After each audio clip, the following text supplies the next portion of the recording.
projeto institucional de inovação pedagógica do curso de jornalismo da UFT, InovaJor. Então, Reginaldo, vamos começar nosso bate-papo. A gente começou, né, esse projeto com uma professora. A maioria de vocês já está ciente, né, de como a gente começou esse projeto para apresentar um pouco mais da nossa realidade, falando sobre questões indígenas e tal.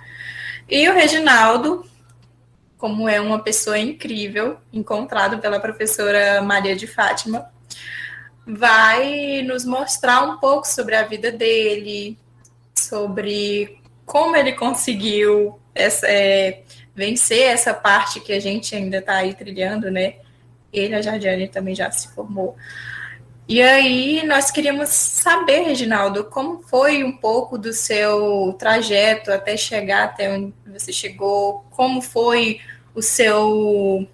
a primeira impressão que você teve da faculdade, quando você entrou, a diferença da realidade, e conta pra gente um pouquinho dessa história. Então, boa noite a todos. Primeiramente, eu quero agradecer a presença, né, de todos que estão ouvindo. Para mim foi uma honra, né, ter sido convidado para fazer parte desse projeto, porque a professora, a gente se encontrou na aldeia e ela fez esse convite e eu aceitei, sim, no intuito de poder estar contribuindo, né, com algum estudante, com alguém que possa estar ouvindo as nossas conversas, a nossa live. Então, a minha vida, a minha experiência enquanto estudante, ela passou por diferentes etapas, né? Eu entrei na universidade aí no ano de 2014. A realidade minha como estudante indígena, ela passou por duas etapas bastante cruciais na minha vida, né? Então, que foi a realidade enquanto estudante tendo a visão e depois que não tinha a visão. Então, são duas etapas aí que vão aos extremos, né? Ao entrar na universidade, a Universidade Federal do Tocantins, curso de Ciências Biológicas em Porto Nacional. É um excelente curso, um campus que atende aos requisitos aí básicos para uma formação profissional de excelência. E no decorrer do curso, como sendo um curso integral, a gente sabe que a maioria são estudantes, né? Não é fácil. Mas é um curso bem legal e ao faltar um ano para a conclusão do curso foi onde eu passei por a perda da visão, né?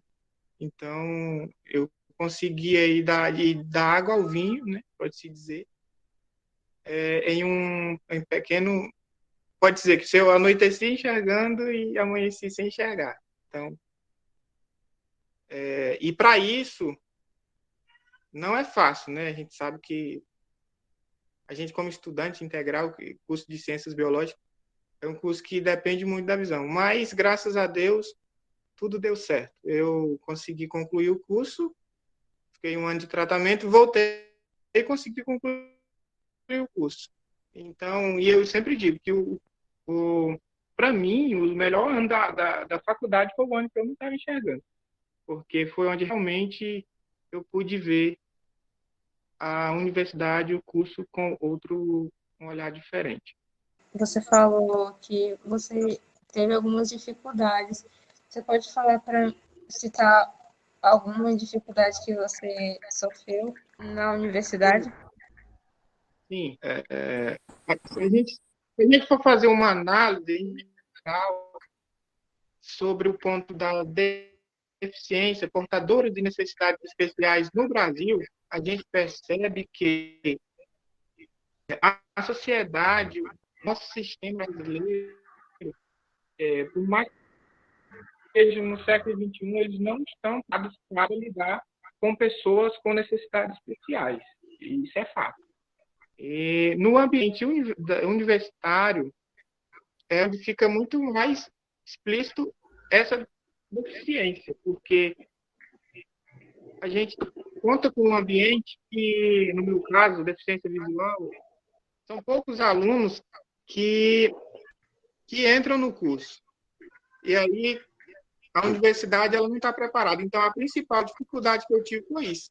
A gente, por mais que a universidade ela busque alternativas para acolher esses alunos, a gente sabe que não que está longe, né? Mas uma coisa eu ressalto que foi muito importante na universidade onde eu concluí.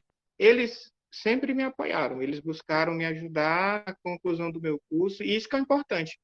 Por mais que não tenha capacitação, mas eles tiveram interesse de estar colaborando e ajudando esses alunos. A gente também tem lá curso de Libras, entendeu? A Universidade Federal de Tocantins, em Palmas, a gente sabe que tem um centro aí de acolhimento que está vindo muito bem posicionado para ajudar essas pessoas. Então, o que está precisando é assar, né? A ideia geral a gente já tem. Realmente é um processo muito, muito difícil, porque você estava numa época de conclusão de curso. Então, eu acho que a perda da visão, independente de qualquer situação, é uma coisa que impacta de uma forma muito assim, significativa qualquer pessoa, independente disso, né? De ser indígena, de ser não indígena, do que for. Então, o que a gente queria, o que eu queria que você falasse aqui para nós é esse desafio, porque uma coisa que me chamou muita atenção foi o teu TCC. Vocês têm um problema muito sério também da ocupação da terra, né? Onde você está no momento, Sim. Onde vocês estão. Então, eu queria que você falasse um pouco desse contexto aí, a luta que você ainda tem com relação à terra, o trabalho que você fez, que está totalmente vinculado com o ambiente onde você mora, para as pessoas entenderem a tua realidade. E onde é que você está, a sua aldeia?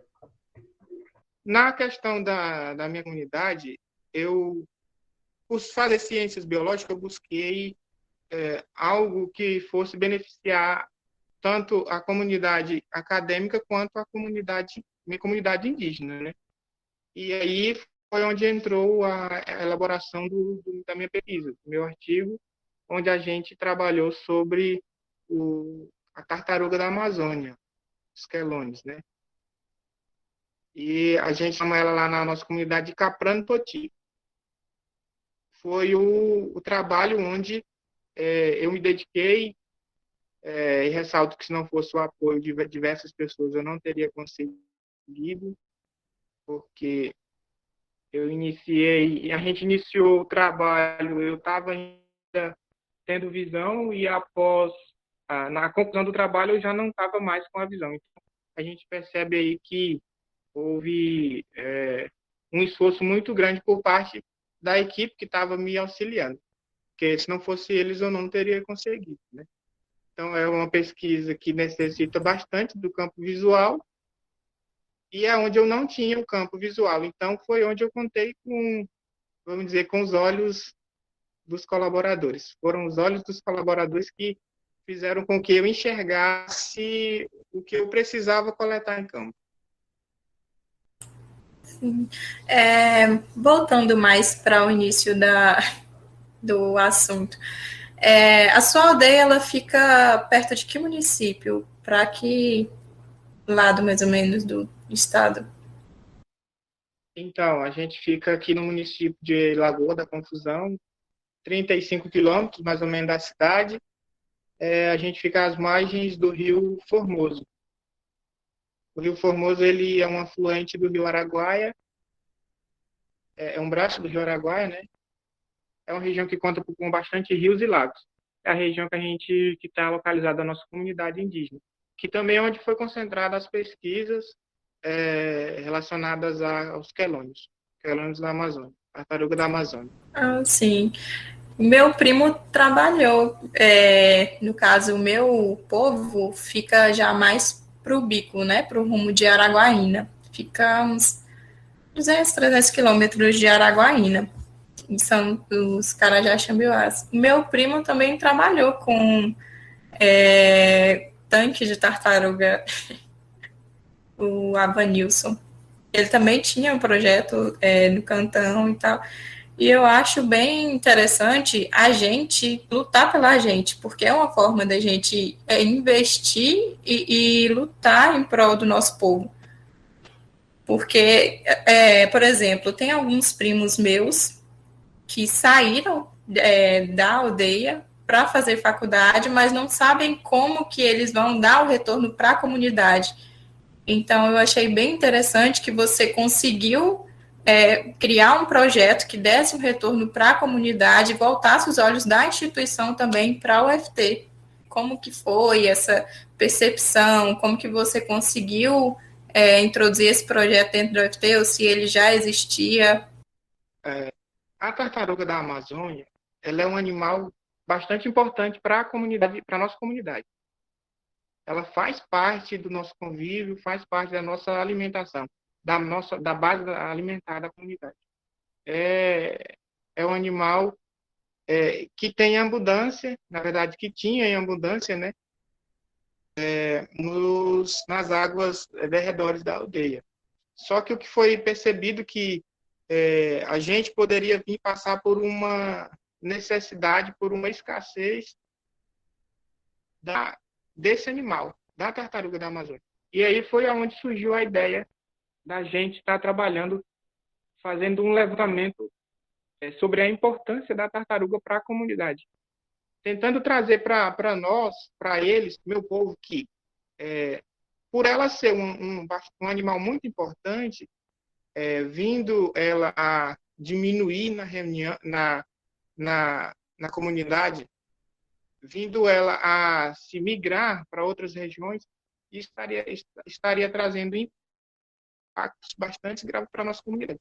Então, foi onde a gente vamos levar a ideia de que precisamos fazer uma preservação, precisamos conhecer melhor o animal que faz parte da nossa base alimentar, para que assim possamos vir a preservar e que possamos evitar também a migração desse animal para outras regiões. Sim, entendo. Inclusive, nosso povo também consome muito e sentiu mesmo essa escassez por também desovarem, tipo, pegarem o ovo antes das tartarugas desovarem, e aí já está faltando, né? No nosso caso, já está faltando. Até os peixes também. O Eduardo deixou uma pergunta aqui no chat. Ele perguntou para o Reginaldo, inclusive, boa noite, Reginaldo. Qual foi a principal dificuldade que você teve nesse final de ano? Não só no contexto, principalmente também no contexto de estudante, de toda a dificuldade que você passou e superou, mas também trazer como cidadão que precisa, que necessita de políticas de acessibilidade e geralmente a gente não encontra. É muito difícil a gente ver um governo que esteja disposto a dar espaço, dar acessibilidade para vocês. Foi um ano que eu mais gostei, para ser sincero. Durante os 4 anos de curso, foi o ano que eu mais me identifiquei, foi onde eu vi que realmente o curso fazia sentido para mim, porque eu acho que eu tive outra visão, né? Eu tive uma visão diferente. Só que dificuldade, eu não vou dizer que não teve, que teve. Muita dificuldade. Só para vocês terem uma ideia, eu estava acostumado a realizar provas escritas. E aí eu teria agora que trabalhar com provas orais. Então, e tendo em vista que era a mesma prova, tanto é que eu conversei com os professores, porque uma coisa bastante legal que eu vi da parte dos professores, que eles ficaram bastante preocupados, porque eles não estavam acostumados a dar com esse tipo de, vamos dizer, de necessidade. Então, o que eles fizeram? Eles chegaram para mim e perguntaram, né, como que eu gostaria que eles trabalhassem comigo. Eu falei, professor, eu quero ser tratado como se eu fosse um aluno como outro qualquer. Eu não quero benefícios só porque hoje eu estou sem a visão. Hoje eu estou deficiente visual.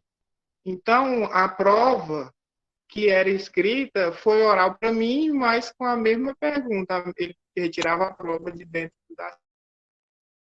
dos alunos e vinham fazer as mesmas perguntas.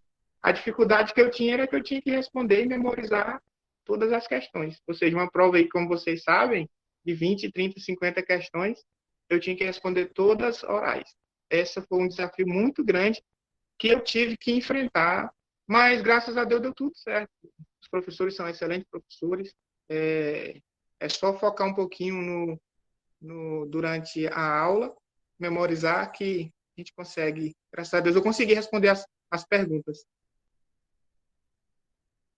Então, Reginaldo, o Marcelo perguntou aqui para gente que ele é um dos nossos monitores também, do nosso projeto em Nova York, e ele perguntou: boa noite, Reginaldo, tudo bem? Com base na sua experiência vivida na universidade, gostaria de saber como nós, da monitoria, podemos ajudar da melhor forma os demais alunos que hoje vamos monitorar. Boa noite. Essa é uma pergunta, parabéns.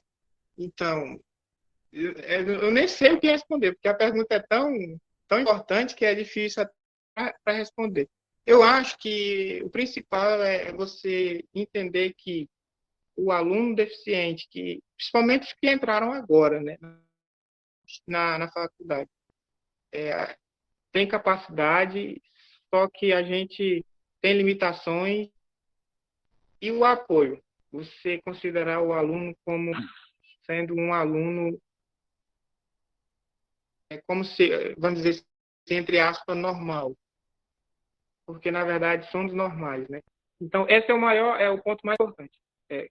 Considerar e respeitar o seu colega. Fazendo isso, você estará contribuindo bastante. Porque o que a gente nota é que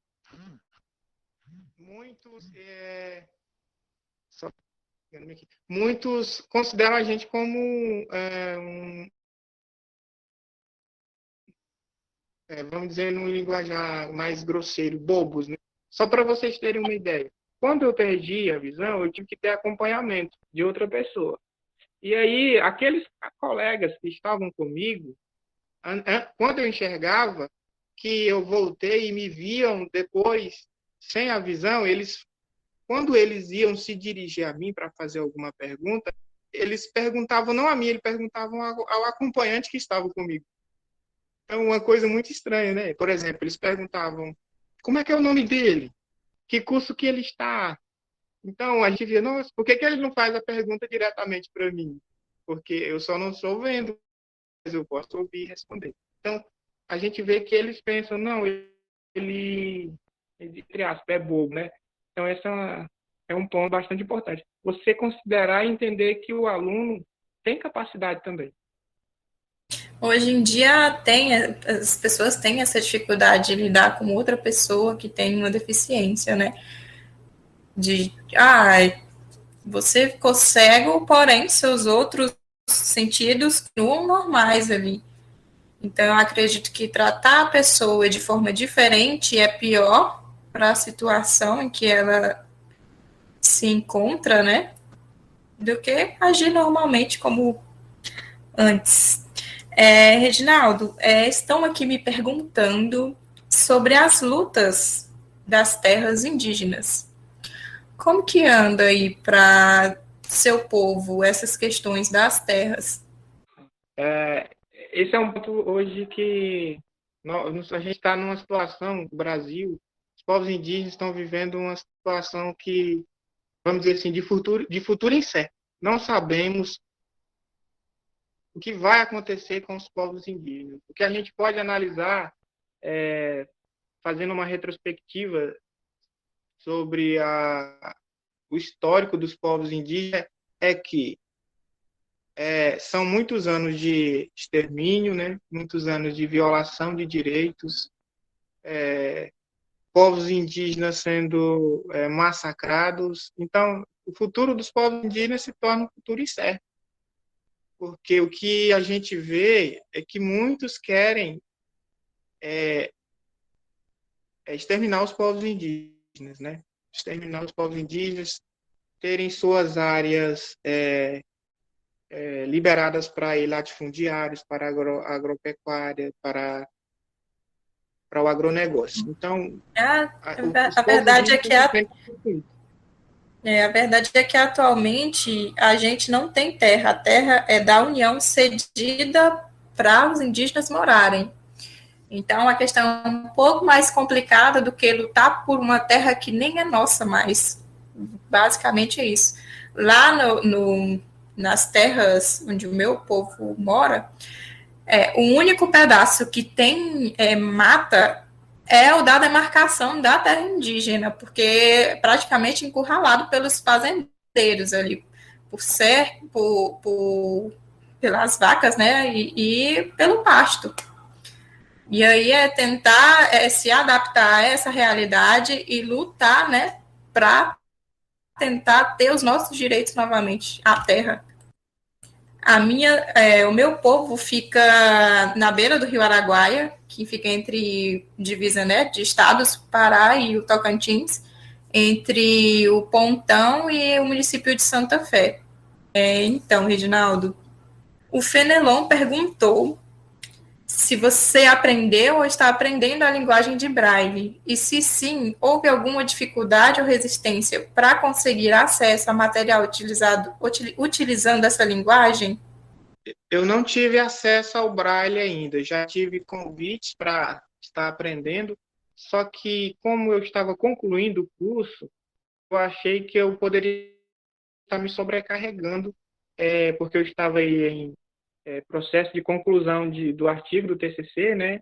Então, eu não participei do Braille, eu não busquei ainda. Mas eu tenho interesse, sim, porque eu acho que é uma ferramenta que vai estar contribuindo bastante comigo, né? Porque hoje eu tenho que entender que hoje eu preciso, né, aprender a linguagem do Braille, né? Então, eu pretendo sim buscar, acho que vai estar contribuindo demais, muito, porque é o que a gente vê aí, né, do Libras para os surdos, né? Então, é um show, fica aí. Quando lá na universidade tem um curso de Libra, quando eu enxergava, eu via que, nossa, eu ficava assim, meu Deus do céu. Uhum. No caso, uma curiosidade minha, você, como não aprendeu ainda, como que foi para você, assim que você ficou com a deficiente e com a deficiência visual, para conseguir estudar para as provas e fazer o TCC e essa questão mais da UFT voltado para a faculdade mesmo?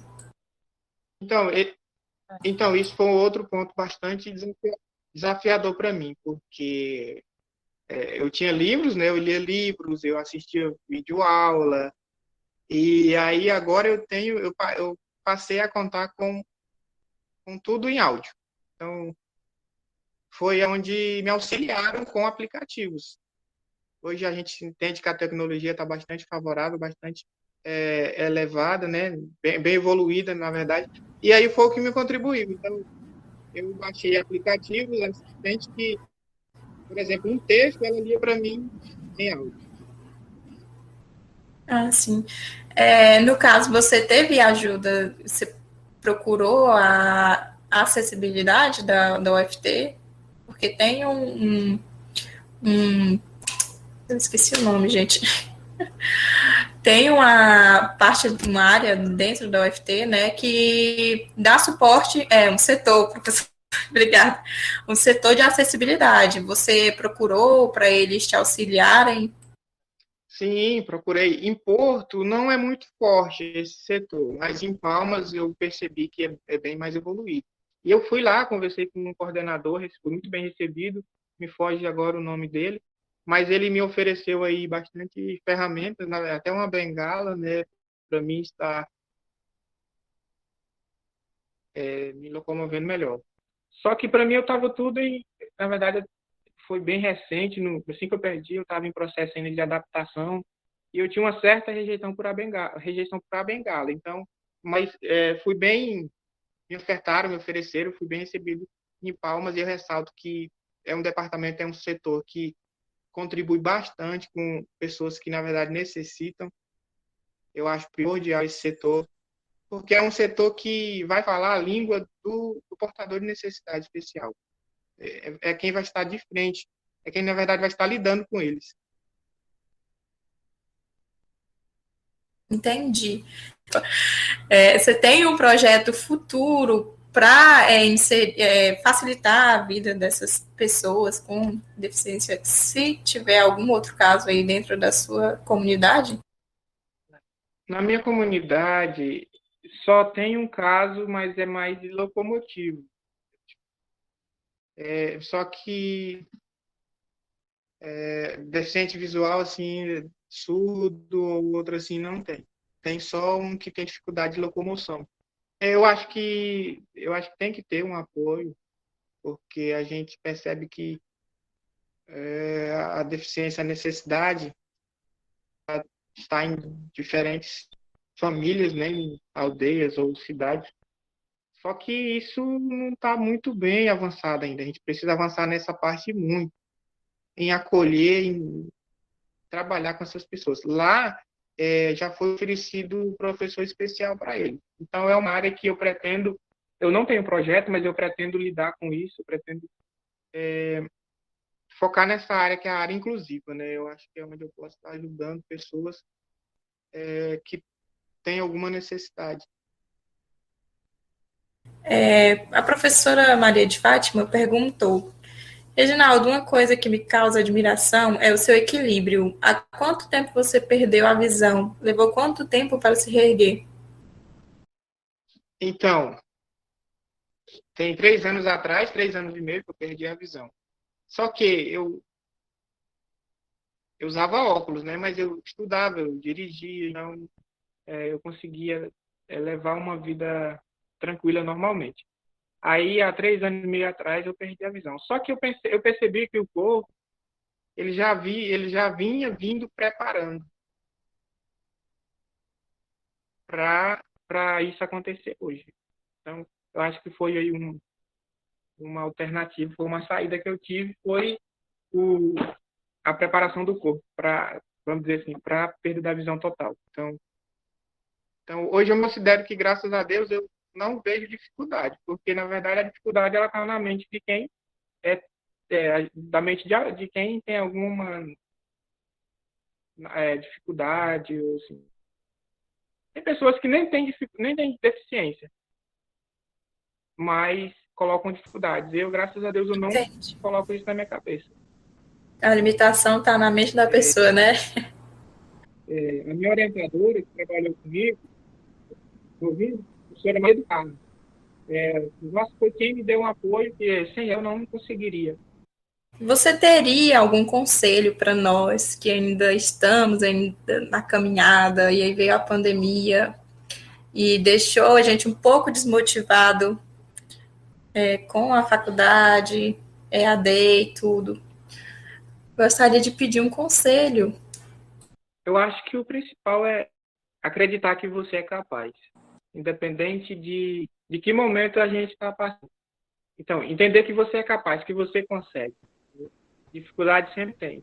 Uma vez uma sobrinha me perguntou, ela estava com dificuldades assim, de enxergar, e eu não sei o que era, mas ela foi e falou: tio, eu estou sem enxergar.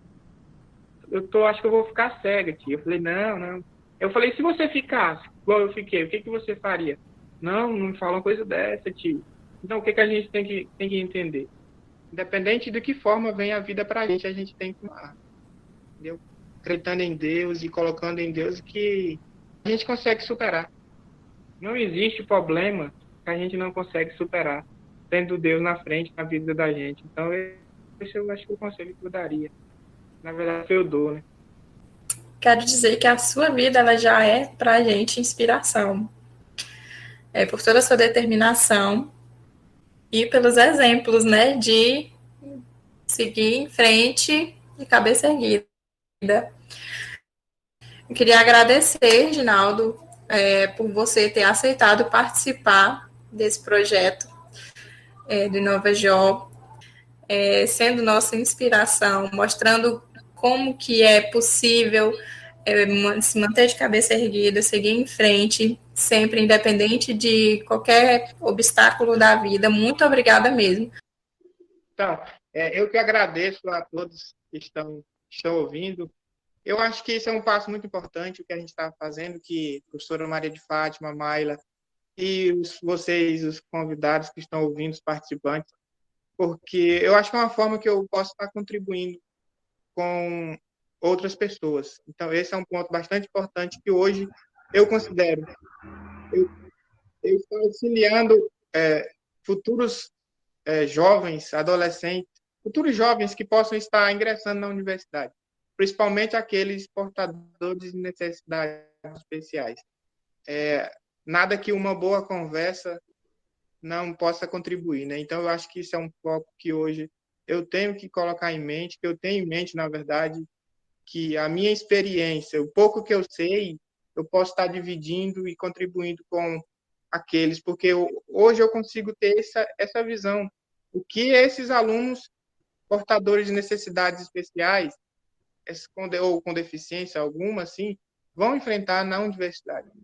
Então, eles tendo alguém que já passou por isso, eu acho que é uma ferramenta a mais que possa estar auxiliando eles aí no decorrer do seu curso, ou no ingressar do curso, na conclusão do curso. Então, eu agradeço, fico feliz, e sempre que precisar, para mim é um prazer estar contribuindo.